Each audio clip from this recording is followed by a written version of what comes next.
intersectionality. In both cases, we have clear intersections between race and gender that are similar for these two characters. And interestingly, the ways in which these are treated within the narrative are similar for gender, but less so for race. For Doc and Dora, gender is not specifically discussed, but gender cues are evident.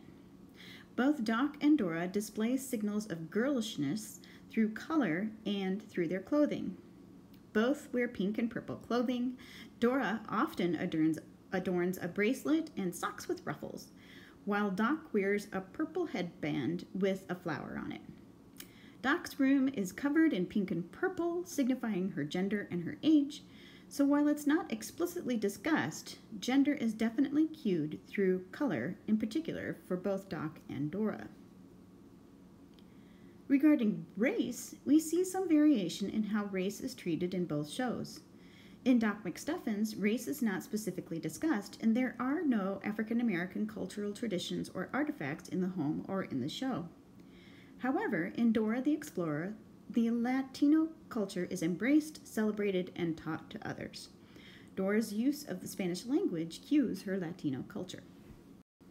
One area where differences are noted is in class. Doc and Dora clearly occupy different status levels as evident by their homes and family situations. Doc comes from an upper middle class family with a spacious home and an abundance of toys and technology. In Doc's family, Mom is a doctor, and they can afford to let Dad stay home with their two children. Coupled with the living situation and the parents' work situation, it's clearly implied that they have a comfortable financial situation.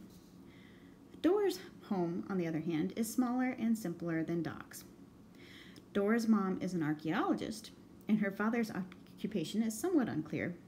However, it is apparent that they live in a more modest financial situation. Stereotypes and stereotypical roles are challenged by both characters as they defy both gender and racial stereotypes. It is noted that African American characters are often cast in stereotypical roles, such as a singer, dancer, or a musician. Moreover, for Black womanhood, different stereotypes have been constructed, particularly the mammy stereotype, portrayed as an overweight, dark-skinned, doting, motherly woman who is happy to serve others, particularly her white superior. While Doc likes to sing, and often does sing in the show, she is not the singer. She is clearly the doctor. And while she does embody a nurturing characteristic reminiscent of the mammy, Doc displays other qualities such as independence, intelligence, and humor, which are not attributes associated with the mammy. Dora also has stereotypes to overcome. She does embrace her Latino heritage. However, she is not sexualized in the show by any means, which contests the traditional role of the hot Latina, exotic, sexual, available, and sensual. Instead, Dora is your typical 7-year-old girl who wears t-shirts, shorts, and sneakers. Nothing sexual about that. On the gender side, Dora defies the typical female role with her leadership, adventurousness, and heroic nature. Intersectional theory positions women of color as oppressed and marginalized. However, for both Doc and Dora, Keyes suggests that, quote, their intersectionality represents layers of progress and hope for diversity in children's animation, end quote. As such, showing an awareness of intersexuality in such a way can challenge dominant ideologies and has the potential to help children and adults recognize and respect differences. As such, both characters represent hope, possibility, and empowerment. In fact, Doc McStuffins encouraged the growth of a movement called We Are Doc McStuffins, led by African American women physicians who were inspired to share their identity and solidarity by posting pictures of themselves in their medical attire on social media.